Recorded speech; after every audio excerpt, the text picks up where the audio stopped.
Please join me in a warm welcome for our dear friend, the United States Secretary of State, Antony Blinken.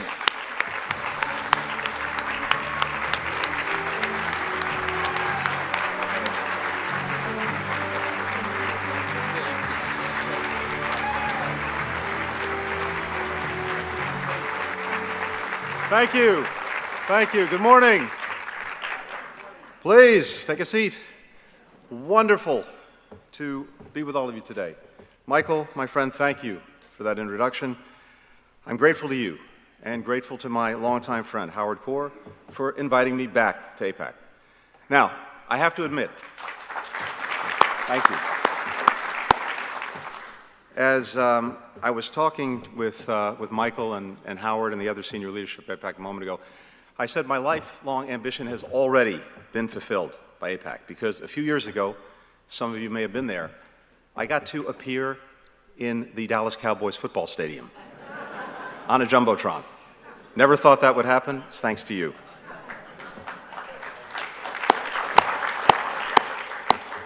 So I am honored to be here with hundreds of fellow friends of Israel from across our country. It's great to be with colleagues from the Hill. I know that during the course of the day and maybe even this morning, Chairman Menendez, Senator Barrasso, Chairman Diaz-Balart, Congresswoman Wasserman Schultz, among others, representing the continued bipartisan support for the U.S. Israel relationship. Last month, we marked 75 years since the founding of the State of Israel.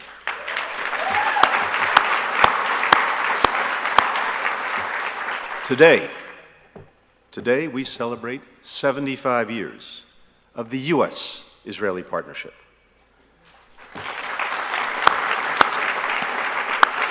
Now, you all know this very well. That partnership touches on every aspect of our lives, from security to business, from energy to public health. Our ties have not only delivered for one another, but for countries around the world, making deserts bloom, developing the clean energy technologies of the future, producing vaccines, charting the future of space exploration, and so much more. And the depth and breadth of that partnership between our governments is matched only by the strength of the ties between our peoples. This partnership between the United States and Israel is indispensable, but it was not inevitable. As Israel prepared to declare its independence, many members of President Truman's cabinet, including the Secretary of State, counseled against recognizing Israel, convinced that an independent Jewish state could not survive, that it wasn't economically viable, that it lacked the natural resources to serve as the Jewish homeland, that it couldn't bear an influx of immigrants, that it simply faced too many security threats. Not everyone thought that way. My grandfather, Maurice Blinken, who founded the American Palestine Institute after the Second World War, initiated a report before independence that argued that the Jewish state was indeed possible, that it would in fact be easier to support 2 million Jews than the present 600,000. That report helped convince many skeptics, including within the United States government. Others in the country similarly had faith in Israel's future and found the courage to speak out against the prevailing wisdom. Public servants like White House counsel Clark Clifford, who argued that Israel could be the first democratic government in the Middle East. Everyday Americans like Missouri businessman Eddie Jacobson, who convinced President Truman to meet with Chaim Weizmann, and of course, President Truman himself. President Truman never wavered in his decision to extend recognition to the new Jewish state. He said, and I quote, "I had faith in Israel even before it was established. I knew it was based on the love of freedom, which has been the guiding star of the Jewish people since the days of Moses. I believe that it had a glorious future before it, not just as a sovereign nation, but as the embodiment of the great ideals of our civilization." Today, our partnership remains rooted in those shared ideals and that shared history. But its success depends on our commitment not just attending it, but renewing that bond and recommitting to the democratic values that are at its heart, and to do that each and every day. So today what I'd like to do is talk to you a little bit about what our administration is doing to strengthen the relationship between our countries. at what is a historic moment for both of our countries and the world. And it's easy to throw about words like historic and unprecedented, but as President Biden says, we are genuinely living through an inflection point, a point that comes around every 6 or 7 generations, where the changes are so profound around the world that we have to find ways to navigate those changes together and to do it effectively. Now, we have to start from this. The U.S. Israel relationship is underwritten by the United States' commitment to Israel's security. That commitment is non-negotiable. It is ironclad.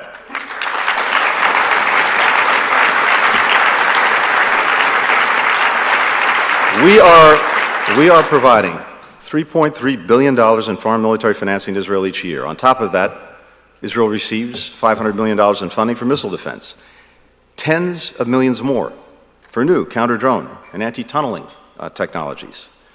That is in keeping with the 2016 Memorandum of Understanding negotiated by the Obama-Biden administration, and it is more than at any point in the history of our relationship. We're also delivering an additional $1 billion in funding to replenish supplies for Israel's Iron Dome, the missile defense system that we developed together and that has saved countless lives.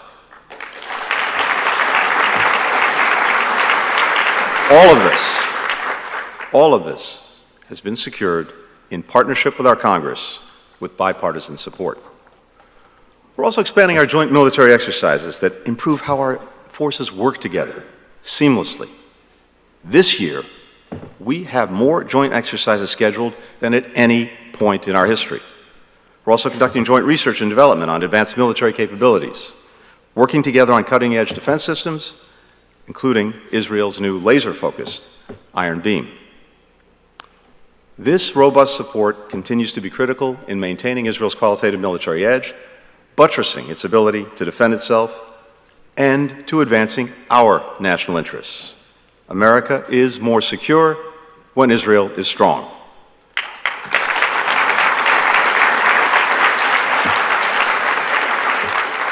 As we support Israel's defense, we are also pushing back, as you've heard, on the constant efforts to delegitimize Israel, which are aimed at undermining or isolating Israel's rightful place on the international stage. Now, we fully, deeply respect the right of all to freedom of expression, and indeed, every single day we are actively defending that and promoting that around the world. At the same time, we continue to reject the global boycott, divestment, and sanctions movement for unfairly singling out Israel.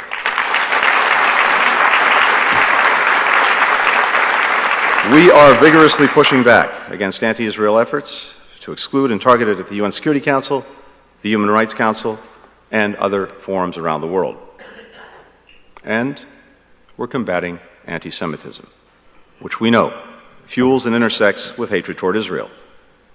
It is one of the oldest and worst scourges in our societies.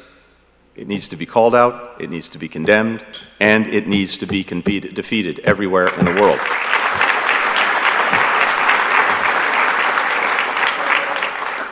Last month, together with Special Envoy for Monitoring and Combating Anti-Semitism, Deborah Lipstadt, the President released the first ever U.S. national strategy to counter anti-Semitism, to beat back the rising tide of hate that we see around the world, and yes, in our own country.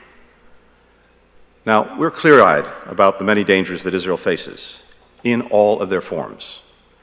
But there is no danger that Israel faces that is graver than the one posed by the Iranian regime. That regime routinely threatens to wipe Israel off the map. It continues to provide weapons to terrorists and proxies like Hezbollah and Hamas, who reject Israel's right to exist. It exports its aggression throughout and even beyond the region, including by arming Russian forces with drones that are being used to kill Ukrainian civilians and destroy its infrastructure. And in turn, Russia is providing sophisticated weaponry to Iran. The pattern of hostile behavior underscores a clear imperative that you heard from Michael. Iran cannot and will not be allowed to acquire a nuclear weapon.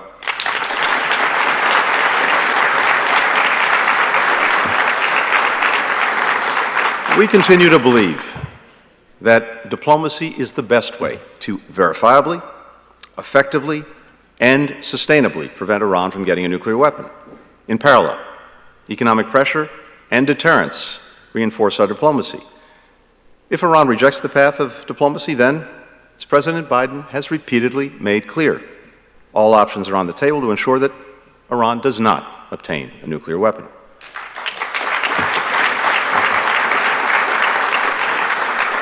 This three-pronged approach, diplomacy, economic pressure, deterrence, which also includes strengthening Israel's military capabilities, has bipartisan support.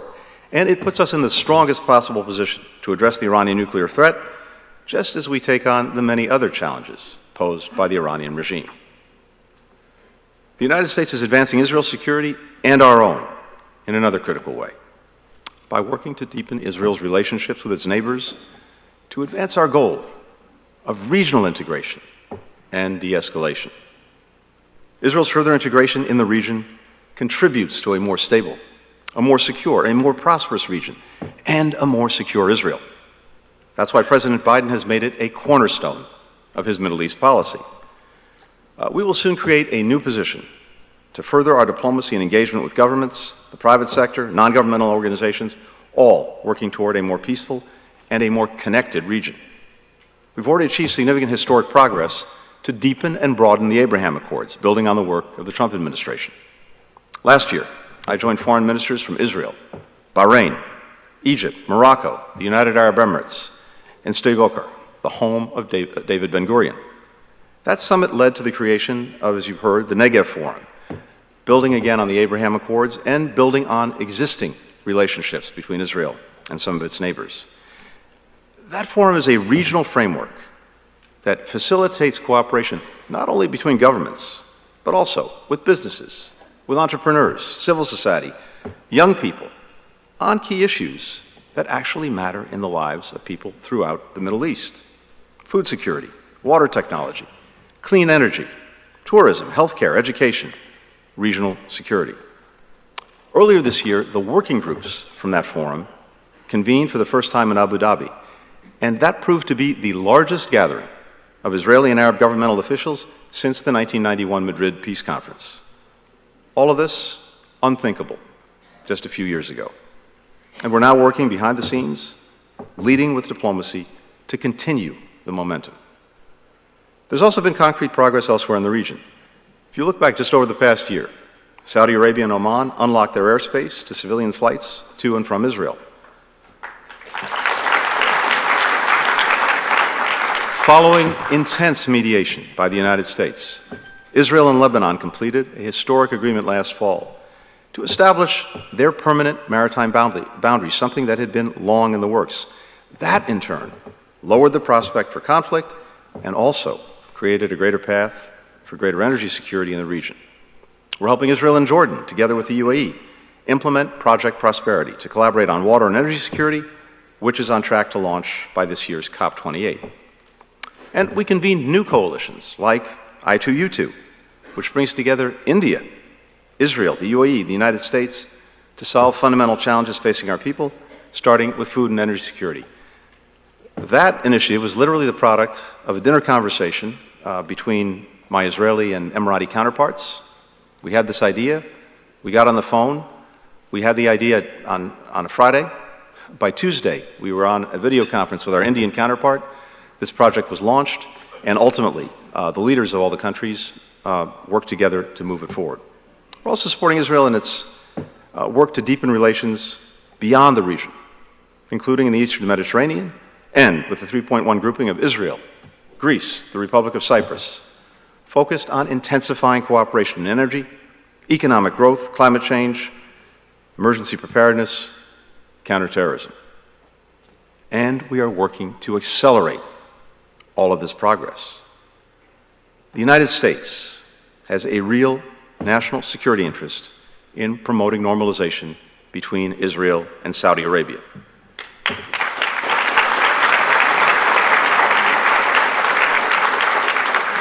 We believe that we can, and indeed we must, play an integral role in advancing it. Now, we have no illusions that this can be done quickly or easily, but we remain committed to working toward that outcome, including on the trip I'm about to take this week to Jeddah and Riyadh for engagements with our Saudi and Gulf counterparts. A more integrated, prosperous, stable region serves the interests of Israel, it serves the interests of our regional partners, it serves the United States. But integration and normalization efforts are not a substitute for progress between Israelis and Palestinians, nor should they come at its expense. Israel's deepened relationships with its partners can and should advance the well-being of the Palestinian people and the prospects for a two-state solution. As the President said on his recent trip to Israel and the West Bank last summer, a two-state solution based on the 1967 lines with mutually agreed swaps remains the best way to achieve our goal of Israelis and Palestinians living side by side in peace with equal measures of security, freedom, justice, opportunity, and dignity. Israel was founded. Our partnership was built on democratic values, which include equal access by all people to their rights. And a two-state solution is vital to preserving Israel's identity as a Jewish and democratic state. Now, it's no secret that today the prospects of a two-state solution can feel remote. But we are committed to working with partners and with the parties to at least maintain a horizon of hope. In the immediate term, that means de-escalation, refraining from unilateral measures that increase tensions, that strengthen security cooperation to counter violence, and that improve daily life for the Palestinian people. That's what our diplomacy has been about in regional meetings in Aqaba and Sharm el-Sheikh, and with the help and support of Israel's longstanding partners, Jordan and Egypt. This work requires both parties to uphold commitments that they've made, including at those recent meetings. These talks represent critical steps to try to stem the violence and, hopefully, to rebuild frayed ties and begin the real diplomatic work necessary to resolve this conflict. Preserving a horizon of hope also means that we have to continue to reject, unequivocally, any actions taken by any party that undermine the prospects of a two-state solution. That includes acts of terrorism, payments to terrorists in prison, violence against civilians, incitement to violence. Over the past several years, we've seen a rising tide of horrific violence that's tragically and senselessly resulted in the loss of life of scores of civilians on both sides. That violence must end. Its perpetrators must face equal justice under the law. The recent acts of terrorism, including nearly 1,000 rocket attacks launched toward Israel over just 3 days, some of them targeting Jerusalem, demonstrate the daily threat under which Israelis are forced to live. The fatal event at the border with Egypt, which resulted in the deaths of 3 Israeli soldiers, is another tragic reminder of these daily dangers. Settlement expansion clearly presents an obstacle to the horizon of hope that we seek. Likewise, any move toward annexation of the West Bank, de facto or de jure, disruption of the historic status quo at the holy sites, the continuing demolitions of homes and the evictions of families that have lived in those homes for generations, damage prospects for two states. They also undermine the basic daily dignity to which all people are entitled. It's not enough, of course, to simply discourage sides from taking steps that set back the prospect of two states. We need to show people what the future we're working toward actually looks like. That's why, since day one, we have focused on re-engaging the Palestinian people and working to rebuild trust. We're investing more resources in building understanding between the two sides at the grassroots level to help build peace from the bottom up, including through the Nita M. Lowey Middle East Partnership for Peace Act. We're also working with the Israeli government and the Palestinian Authority to encourage political, economic, and security reforms that can lay the foundation for a stable, democratic Palestinian state alongside a state of Israel with secure, recognized borders. Ultimately, a two-state solution can only be achieved through direct negotiation between the parties. Preserving a horizon of hope also means holding firm to the values that have anchored the friendship between the United States and Israel across countless administrations in both of our countries. We'll continue to work with the Israeli government to advance our shared values. We'll continue to express our support for core democratic principles, including a separation of powers, checks and balances, and the equal administration of justice for all citizens of Israel. We will speak honestly and respectfully with our Israeli friends, as partners always should, and as we always do. As Israeli leaders and citizens debate these issues, we welcome efforts to find consensus on any reforms. That's simply the best way to make sure that they're embraced and that they endure. At the end of his presidency, Harry Truman set out his vision for Israel. And he said, and I quote, "I hope that we shall soon see the day when Israel and her neighbors will sit down at the peace table and will reach a full settlement of all of their differences, so that our friends in the Near East, Arabs and Israelis alike, may enter together upon a new partnership for their mutual advantage and the advantage of all people." Today, our commitment to that future endures. It's reinforced every day by men and women who believe in it, who are willing to do the hard work to make it a reality, who look at the future that others believe is impossible and instead see something that they believe is inevitable. I'm grateful to AIPAC, to each and every one of you who are working to make real this better future. And I'm grateful, as always, for the opportunity to speak to you today. Thank you very much. Thank you. Thank you.